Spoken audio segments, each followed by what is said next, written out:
match baluki les forces armées de la République démocratique du Congo à la porte de Minembwe. Minembwe centre aux alaki bastion yaba M23 Minembwe centre et outi kozala libéré et centre ya Masisi centre et outi kozala libéré avec l'appui ya forces armées de la République démocratique du Congo et les Ibu Baïbou oyoyo basali entrée na bango officiel na kati ya Minembwe centre et ya centre ya Masisi.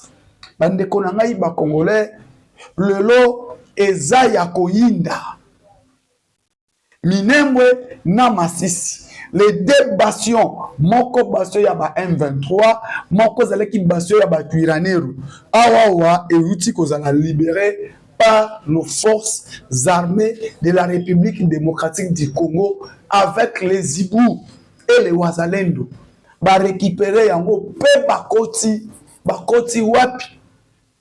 Bakoti à 10 km, il y a cité minier de Rubaya.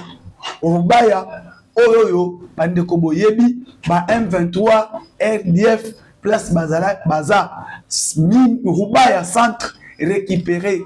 Na minute na zoe sabino, votre armée, notre armée avance vers le site minier. Baza na Rubaya centre à 10 km, Kibati, Nyonso Tuana, ils ont déjà libéré grâce à nos forces armées de la République démocratique du Congo et les Wazalendo.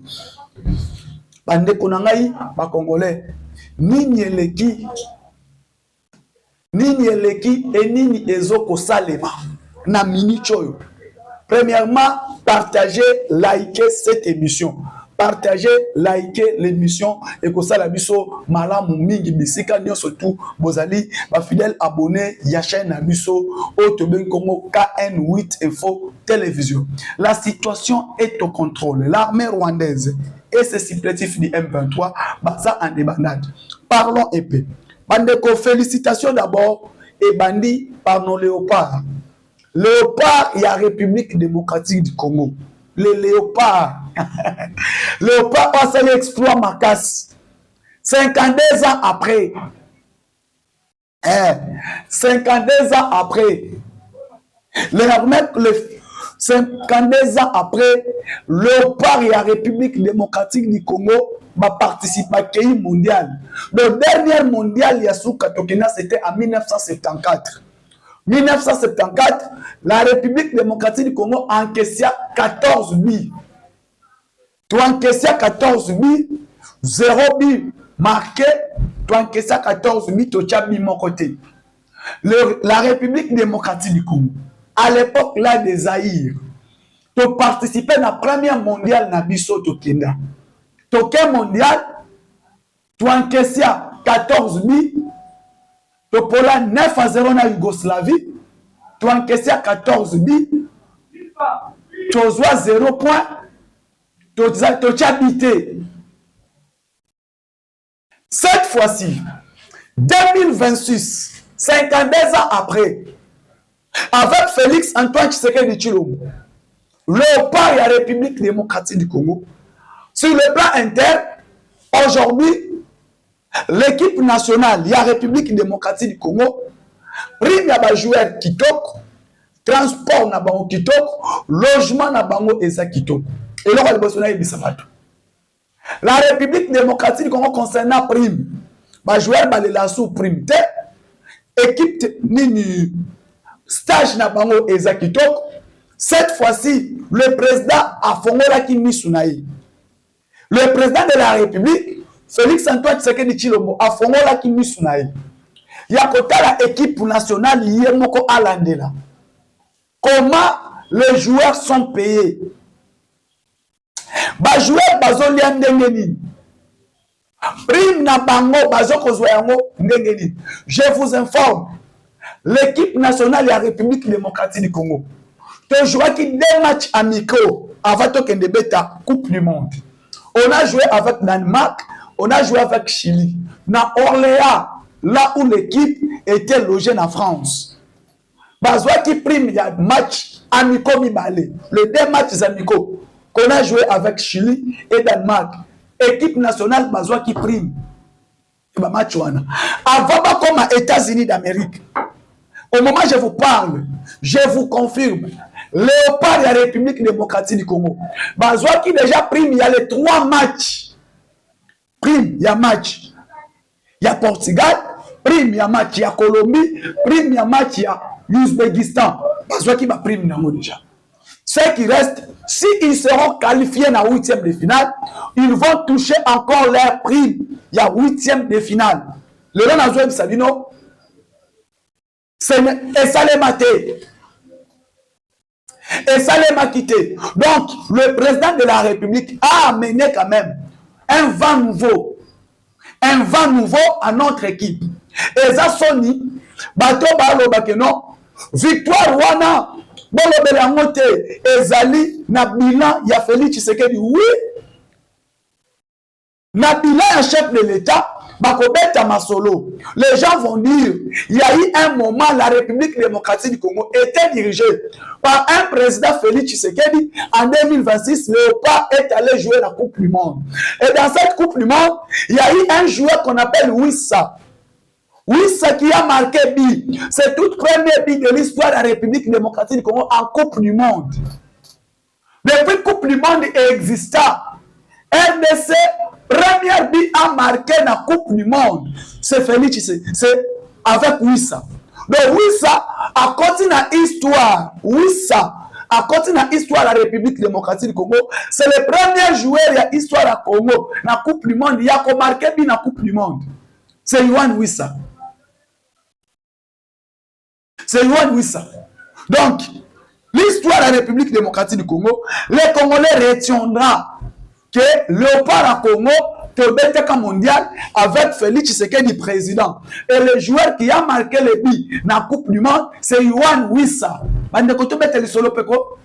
Et c'est histoire. Dans l'histoire, il y a RDC. Il faut compter ça. Et comment yo on n'y va le parce que tu es opposant. Rester dans l'opposition, il n'y a pas de problème. Mais acceptons sur les efforts des autres. Être opposant, on ne dit ce qu'on ne fait pas, mais accepter aussi les efforts des autres. Aujourd'hui, Portugal de Cristiano Ronaldo a joué avec Léopard un but partout. Le Portugal de Cristiano Ronaldo avec Léopard, le match est soldé par un score nul de 1 but partout. En présence, il y a Félix Tshisekedi, Chilombo, na Houston, na États-Unis d'Amérique, na Atlanta. Portugal, il y a Cristiano Ronaldo, partager score 1 but partout. En présence, il y a président Félix Tshisekedi, Chilombo. Mandeko, parlons maintenant de ce qui se passe. Après Léopard, le président a tenu un discours. Le président s'est adressé un message devant les Congolais vivant aux États-Unis. À Houston. Le président qui Koloba à Houston, devant les diasporas congolais vivant aux États-Unis d'Amérique. Na présence, il y a ambassadeur Nabiso, aux États-Unis. Bon, lundi, président bien. Le président a traité l'ancien président du chien. Président Félix Tshisekedi, pourquoi Fati a traité Kabila Mboua? On a dit qu'on traitait discours, qu'on se prononçait bongo. Kanda ezalaki ndengeni. Et Kanda wana est comme à niveau président abenga Kabila Mboua. Abenga ba opposant ba Mboua. Ba Mboua. Ba bomela ki biso musée, o ba yela biso ba Mboua. C'est comme ça que le chef de l'État a adressé cette adresse. Ba bomela ki biso musée, o ba yela biso ba Mboua, ba tchela biso Mboua.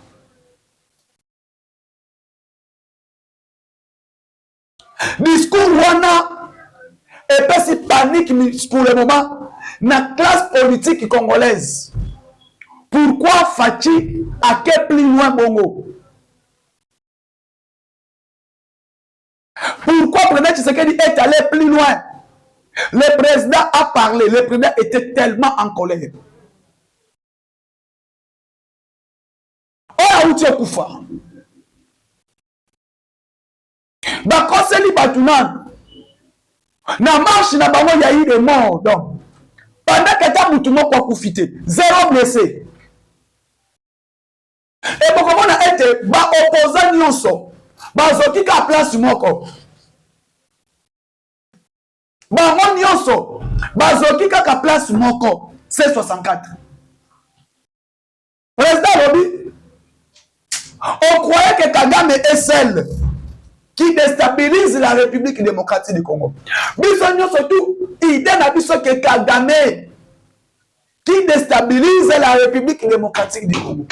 Or, Kagame n'est pas celle. Kagame utilise ses chiens. Kagame utilise ba ya opposant. Mais ba moi Kagame a utilisé.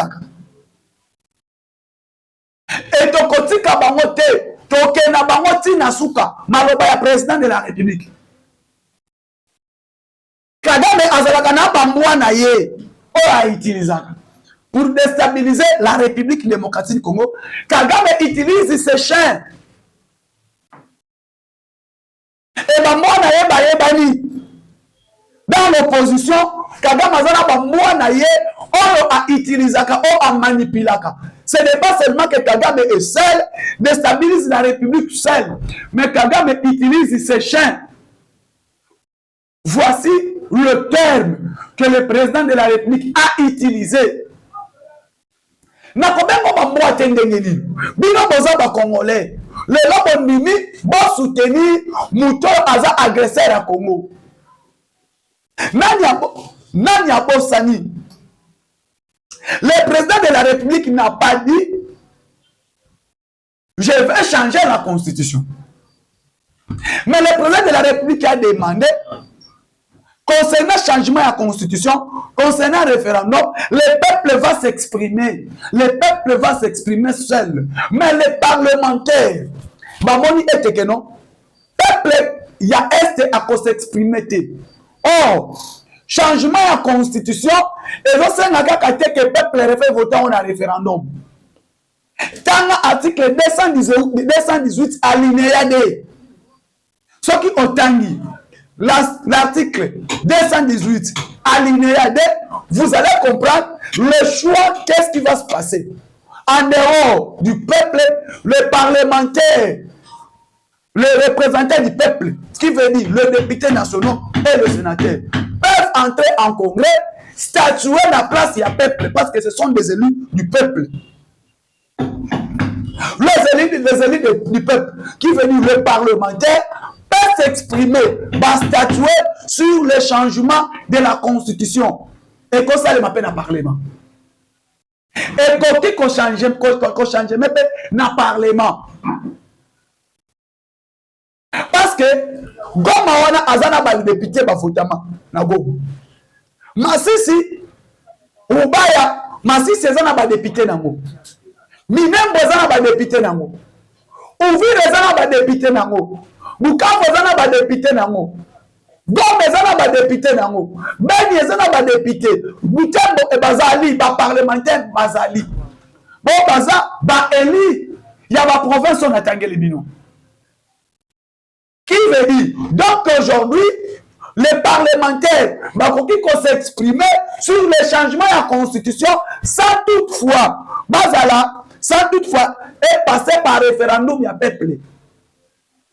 Mais et comme il qui veut dire que le Congrès et Kokota n'a place pour voter parce qu'il y a une partie de nos territoires qui est occupée, mais comme que les élus de leur territoire sont là, les élus peuvent statuer dans le Congrès pour voter loi et l'équipe. Référendum est ça la même. Donc, bateau besoin le bateau non, et qu'on ça le matin pendant que Goma na Bukavu est occupé, tokoki ko kene na référendum, même si Bitumbeza kuna, mais Esselemi na parlement en lisant l'article 218 de la Constitution. Le peuple peuple est souverain. Ce peuple qui est souverain, le peuple là a choisi les parlementaires. Et ces parlementaires sont là pour légiférer les lois na place na biso peuple. Totindaki bango balobe la biso. Totindaki bango ba voter pe ba loi na place na biso. Donc, le peuple a s'exprimé dans l'article 5. Article 5A devant, par rapport aux représentants qui sont des députés nationaux, les sénateurs, les députés provinciaux peuvent aller dans le congrès, bah, voter loi wana eleki na place ya peuple. Bande konanga ba congolais. Parlons de Minembwe. Nani abosani? Minembwe na Rubaya. Minembwe na Masisi centre.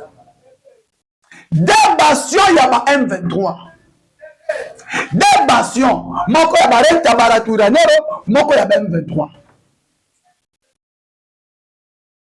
Moment tozali nazo yebisa bino awa.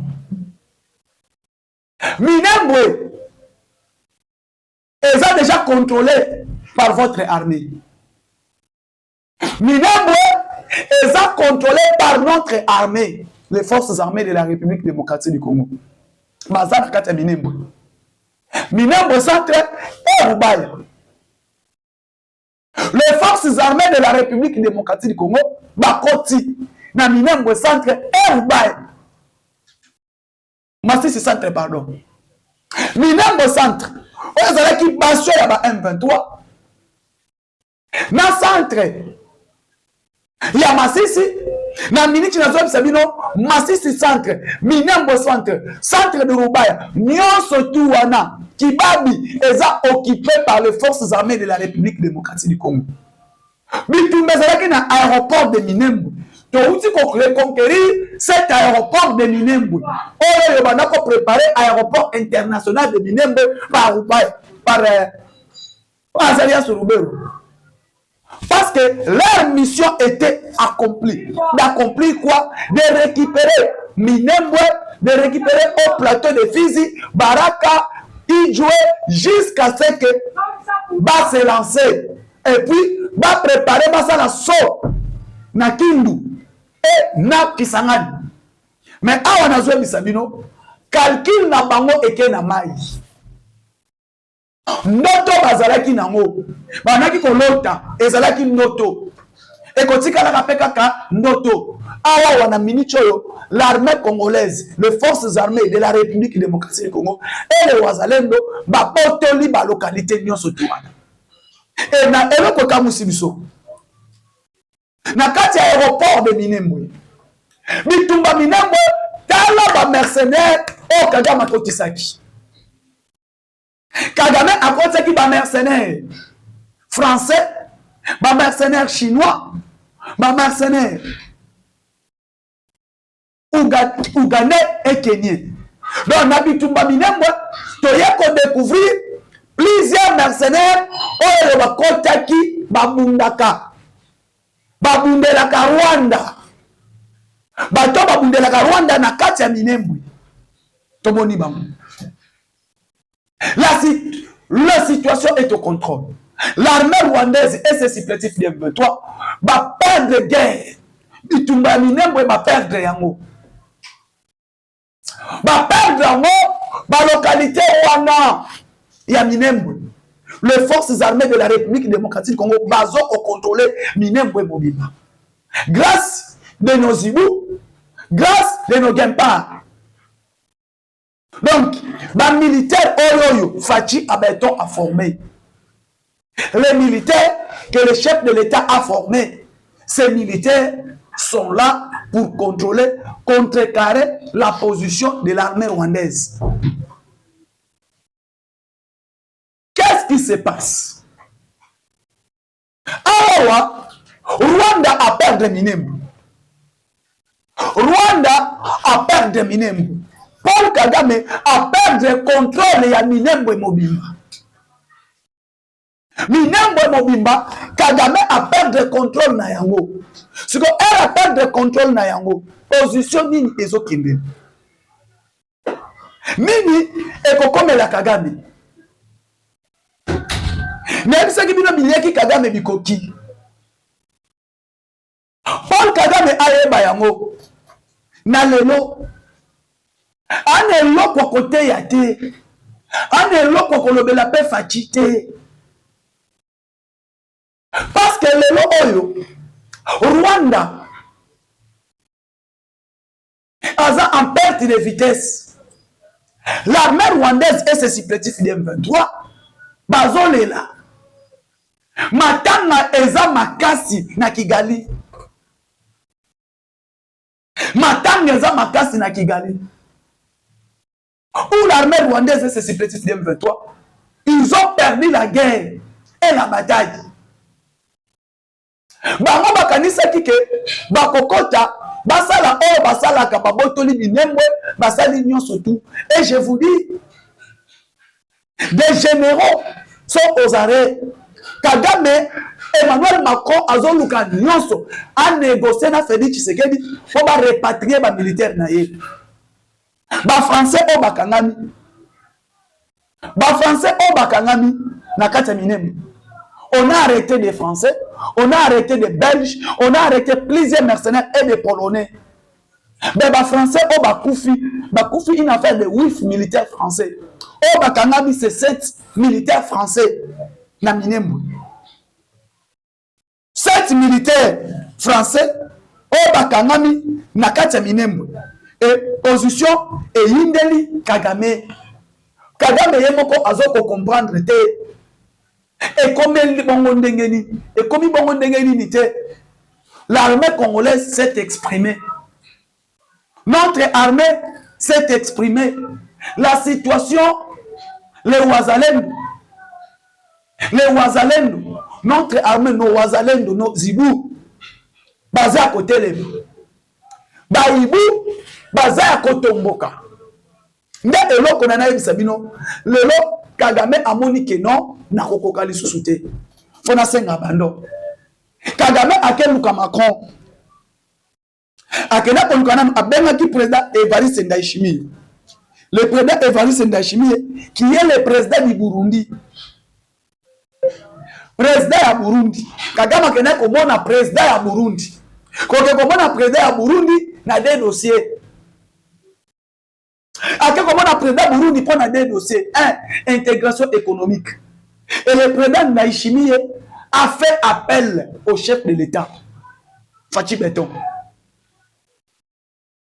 A sali appel na chef de l'État, Fachi Beton. Na bosenga ya Kagame. Le président Ndayishimiye a émis Fachi Beton. Yoka makambo oyo Kagame a proposé. Kagame propose tel. Kagame azo senga intégration économique. On proposa qui est donc il y a une intégration économique. Le président Tshisekedi a dit clair, c'est déjà trop tard. C'est déjà trop tard parce que Naï n'a proposé l'intégration économique régionale. Mais Kagame a voulu l'agression. Il a continué à communiquer pendant qu'il a proposé l'intégration économique et salement entre les deux pays. Mais lui, Kagame n'a pas voulu la proposition il y a intégration économique. Lelo, Kagame a fait le choix. Le choix, il y a Kagame, exactement le choix de l'agression. Et maintenant, le choix de l'agression aujourd'hui, ça tourne mal pour l'armée rwandaise.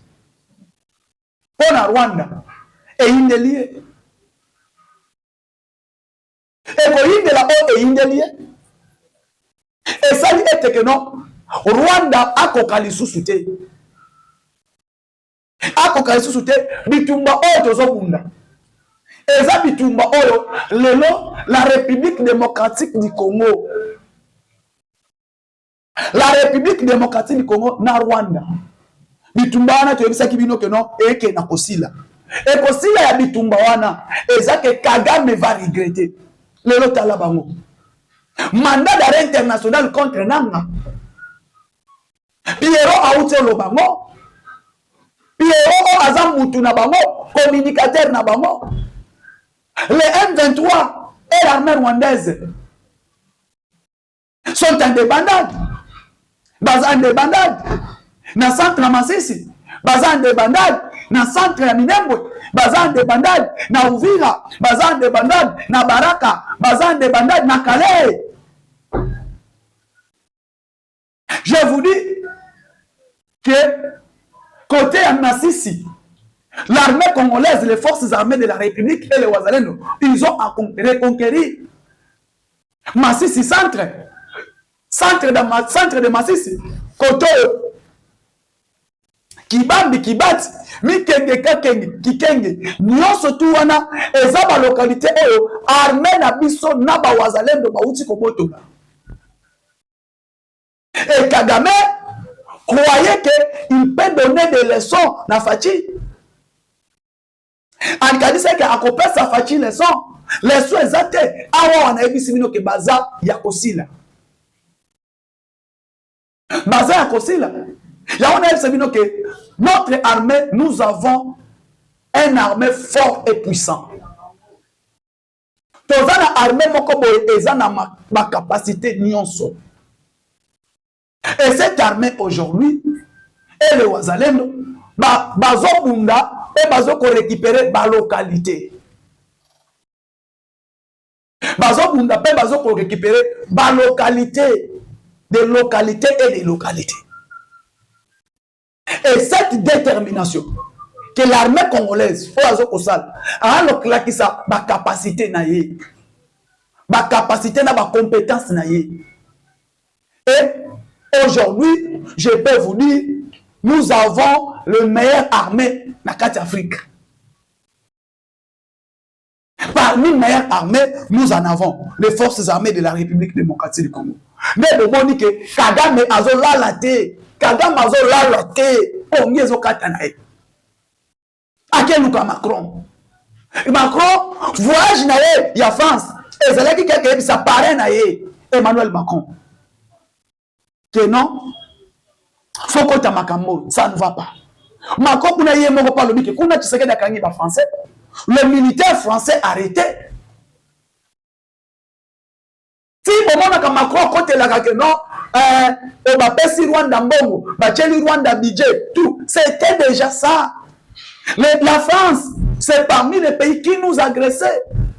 Il y a eu la France.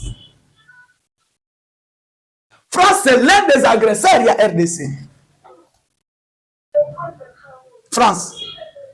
Et awa azotoka. Azoye baso soute. Bangwana bakangami. Bakangami. Tokangi. Bambila, ba mercenaire nae. Ba mercenaire. Bakangami.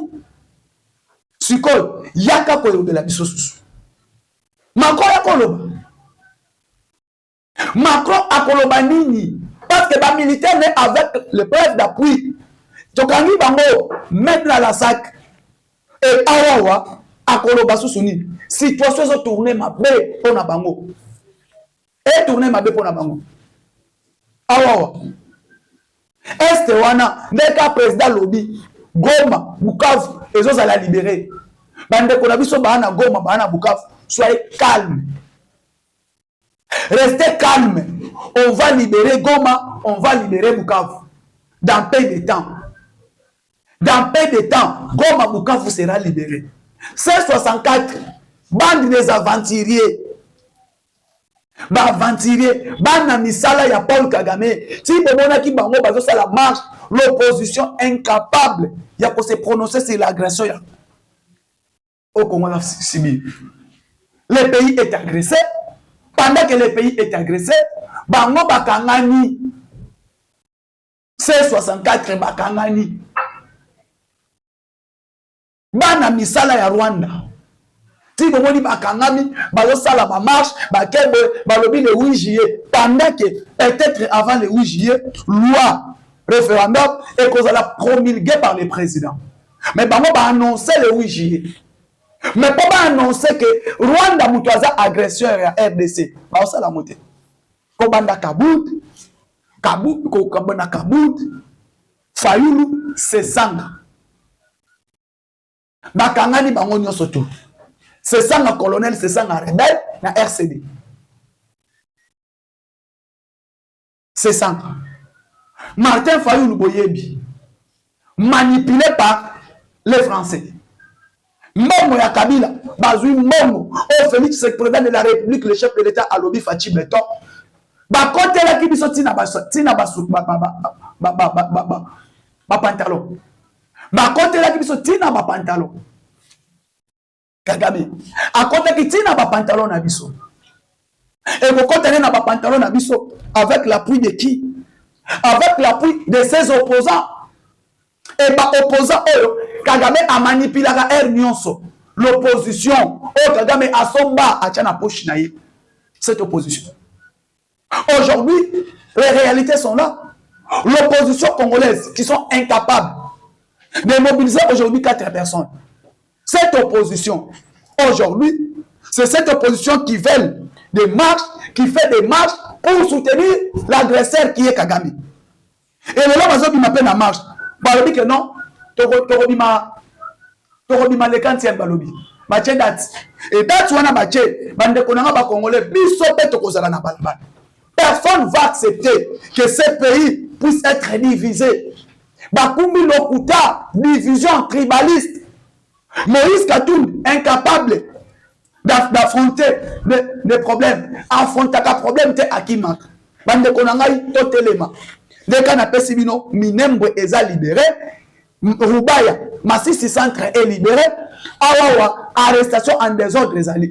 Merci beaucoup na baïnion surtout bozo ko s'abonner na chaîne Abisso, bo partager, bo liker émission, to kutani bongo mukolo.